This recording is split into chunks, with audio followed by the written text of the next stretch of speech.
All right, you're welcome back.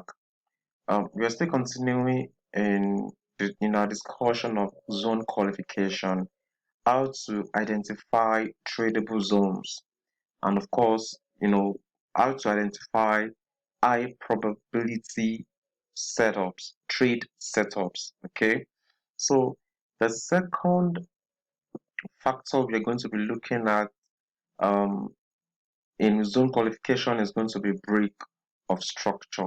The first one was the strength of the move, and the second one is going to be break of structure. Okay, so let's quickly delve into this. All right, now, so we said that another criterion that you need to consider when you are qualifying a supply or a demand zone is how do the moves react to previous support or resistance? How do the moves react to previous support or resistance levels?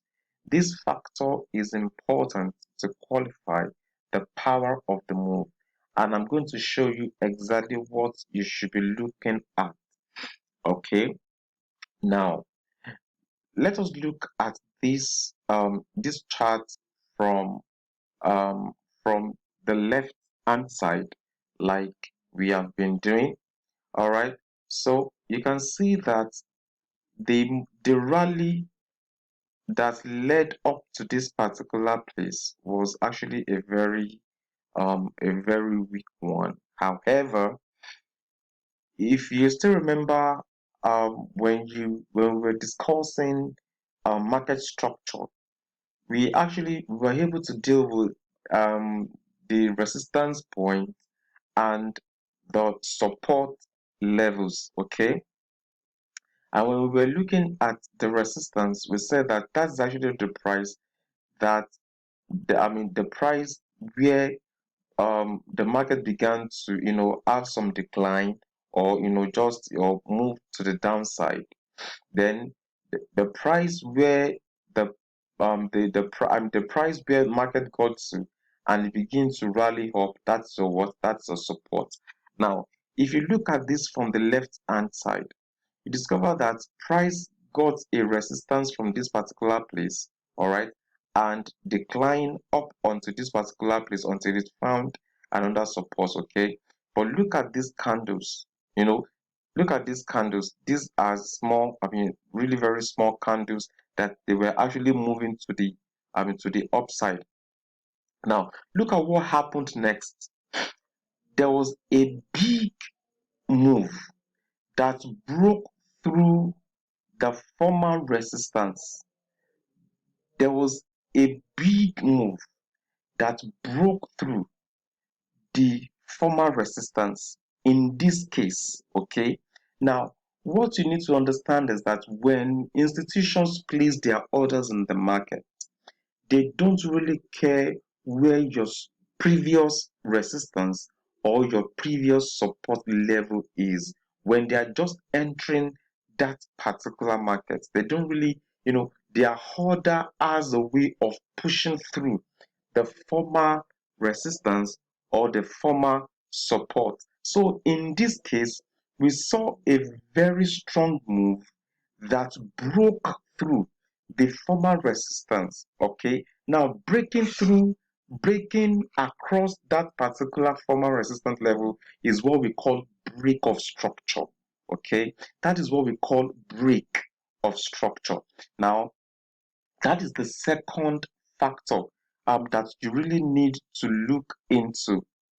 That is the another factor. That's actually the factor you really need to look to. That break of structure. Okay. So the first factor is that the move has to be big, it has to be strong, and the second factor is the fact that it has to break structure.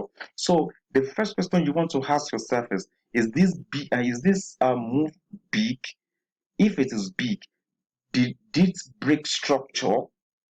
Okay, that is the next thing you really want to look into. And in this example, as the price came back to mitigate our other block, which happens to be the doji candle before that big move started, okay, price simply just moved and tapped into that other block to mitigate it, and look at what happened next. Price simply just went to the upside again. All right, so let's have another example. Now look at this. Let's start again. We're going to look at it again from the left hand side. Yes, the price was actually plummeting to the downside.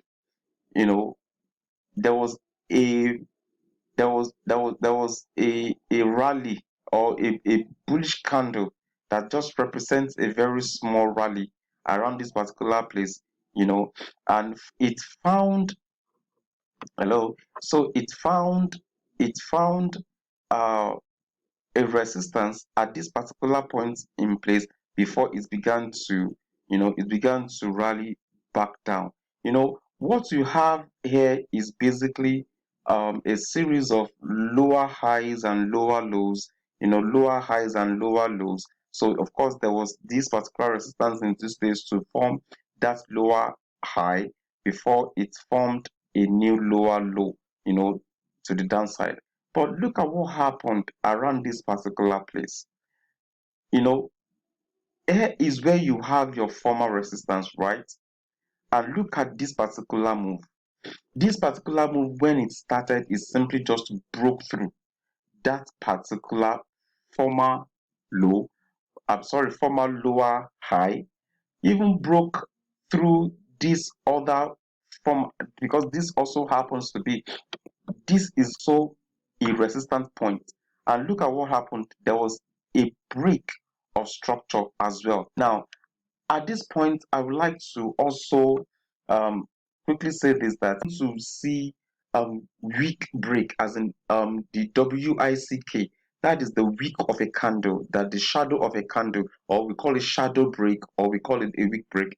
Now, I don't use weak break.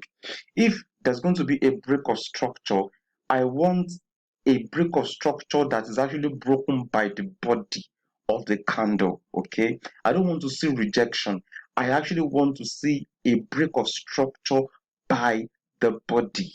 All right, that is exactly what you should be looking at. So in this particular case, there is a look at this candle. It is big, and now it is also what is also breaking structure. So when price came back to that zone, what did it do? It came to mitigate that particular zone, and from there we actually see this particular movement to the upside. Okay, all right. So let's quickly move on. Now, these are another example of a break of structure. Now, there you are actually having a mixture of rally, some pull back, some pullback. More like this particular market at this particular time, it is what is actually ranging between between support and resistance. Okay, it's actually ranging from here. It was ranging now until there was a pull out of that particular ranging zone. And look at what happened when price began to pull out of that ranging zone. What happened? It broke through the support.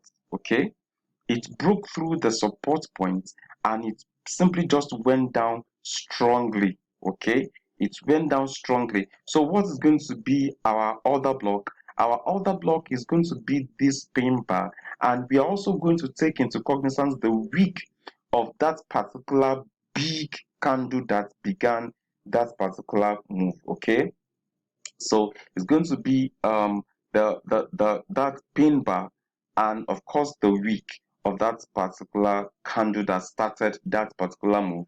So look at what happened when price came back to mitigate that particular zone. It simply just went, to the downside again, as expected.